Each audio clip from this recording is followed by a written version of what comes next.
I think one of the reasons I'm pretty dang happy, I think you are too, is that we do get to live more or less intentionally in how we want to live.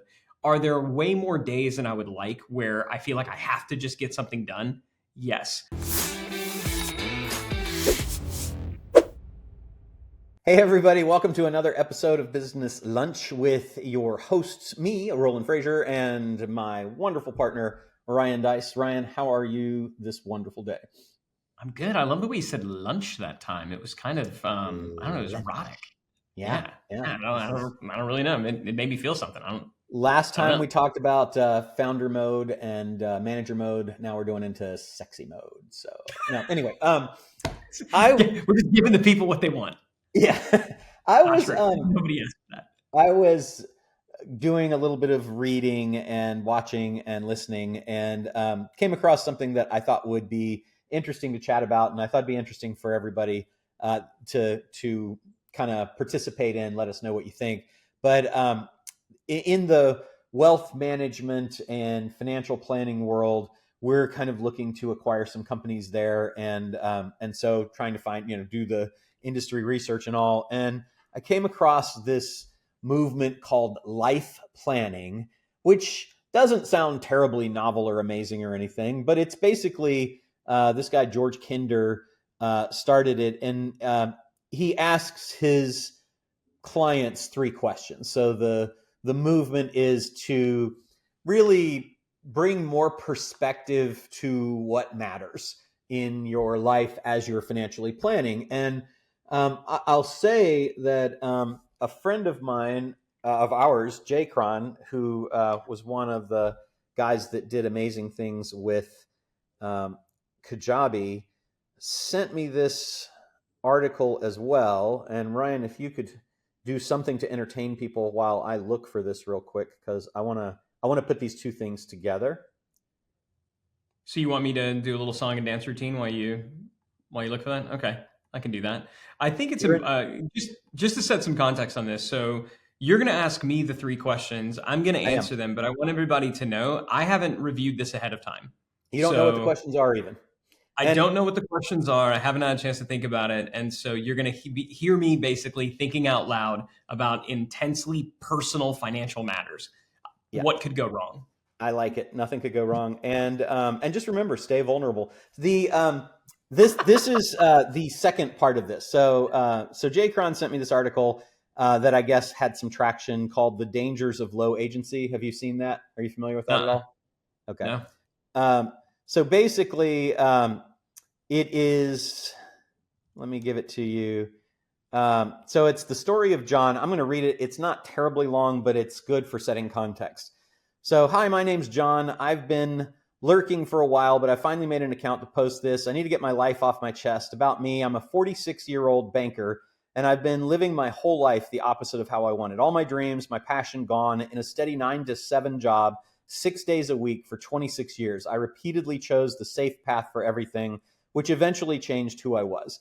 Today, I found out my wife has been cheating on me for the last 10 years. My son feels nothing for me. I realize I missed my father's funeral for nothing. I didn't complete my novel, traveling the world, helping the homeless, all the things that I thought I knew to be a certainty about myself when I was in my late teens and early 20s. And if my younger self had met me today, I would have punched myself in the face. I'll get to how these dreams were crushed soon. And then he talks about how in his 20s, he had 70 pages of his novel written. He had traveled and backpacked through the Philippines and New Zealand.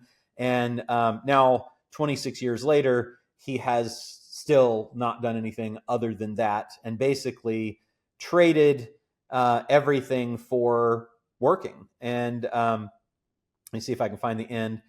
It says, if you're reading this and you have a whole life ahead of you, please don't procrastinate. Don't leave your dreams for later. Relish in your energy, your passion. Don't stay on the internet with all your spare time unless your passion needs it.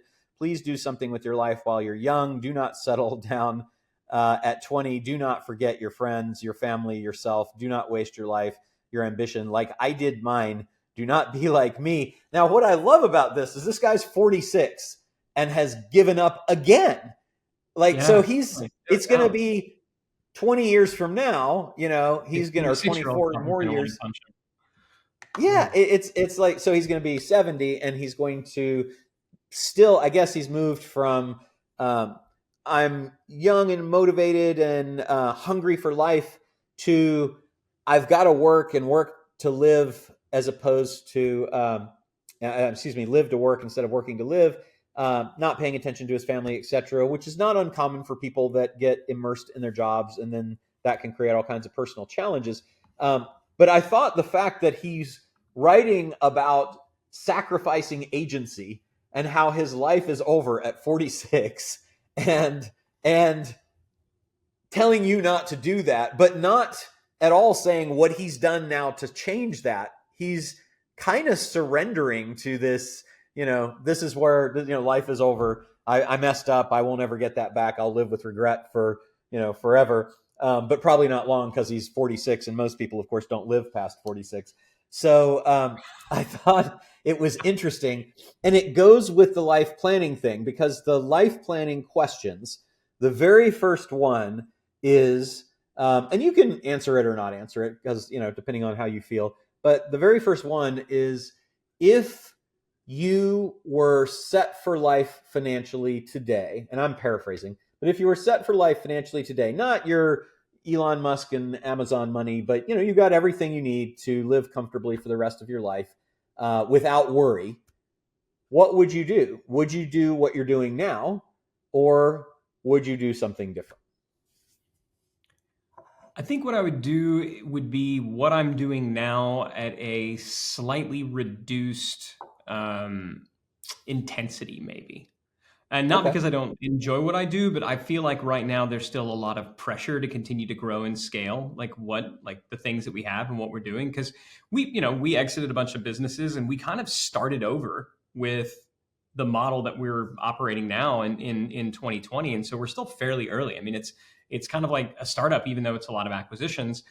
And so I do feel this kind of like startup pressure and that, going there. But I think one of the reasons I'm pretty dang happy, I think you are too, is that we do get to live more or less intentionally in how we want to live.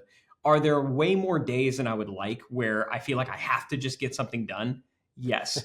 But it never comes at the expense of the things that I've absolutely prioritized over work and money. And that's something that I can say with confidence at this point. The other day, man, I was over it, and we're prepping for this event. We've got our annual event next week, and I've got a bunch of presentations that I need to put together, and I'm behind. And I got home, and my youngest Timmy's like, "Hey, can we just go in the backyard and throw the football?" And there would have been a time when I would have said, "Buddy, I'm just so busy. Can we do it tomorrow night?" And I'm proud of the fact that I was like, "Yep, let's do it."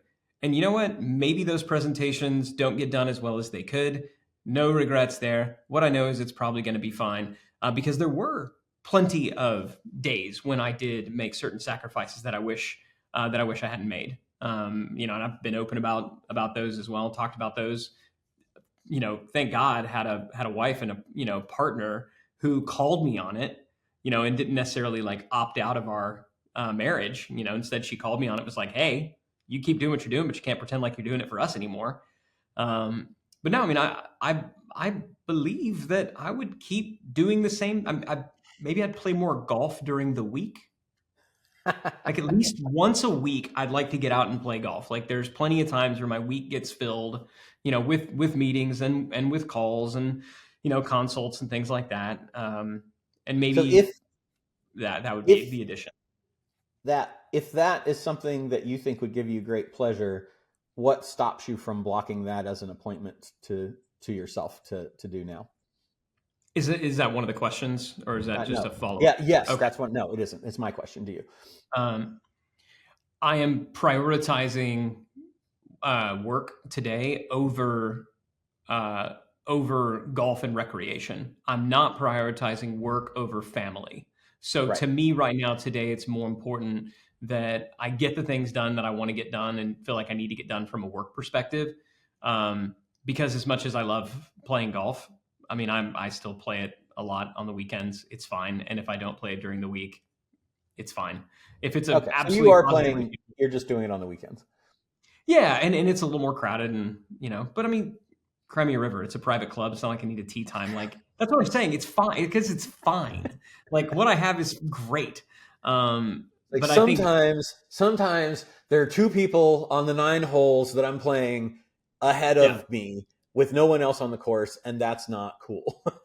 right. I like it. I think the issue is that there are times when I haven't appropriately ordered it. Yeah. Where I haven't made the time and put the time on the calendar, even though I said that things were more important. I was unwilling to put that time on the calendar, which I think by definition means it's not as important as you say it is. Yeah, for sure. Yeah. I think for us where we are, it's less of an important question because we're much more in that camp already. But I think it's a Yeah, really good question. we're not post economic Say to the again. extent where we're not post economic, where you're in this point where you just like you have way more money. Your money is making more money than you could possibly even spend. I mean, there's people who are in that and they have the burden now is figuring out how to appropriately give it away because it's just showing up faster. Yeah. Not there yet, but definitely am not in the I'm worrying about, today, tomorrow, next week, next year kind of thing. And so it is different. Yeah, I think for me it's very similar. I don't know though if I had Elon Musk money, um, I don't know that I would do much different. Like you, I would probably there are things that I would probably I don't know. Maybe I would mature. What I think has happened to me is my mentality has not caught up with where I am Hmm. financially. So in my mind, if a thing comes along, and granted it's a higher threshold now, but if a thing comes along that's $50 or $100,000 or so, I don't want to not do it. Um, Yeah. I won't say that it would change my life if I didn't do it. Because it wouldn't. It would mean I didn't have that 50 or 100, but I'd probably find it someplace else. And also, it wouldn't make a difference based on other things that I have. So, my wife gives me that all the time, when I'm like, God, I'm really busy. And all I want is, yeah, that sucks that you're so busy. But she says, well, you don't have to do it. None of it's going to change our life. I'm like, that's not helpful.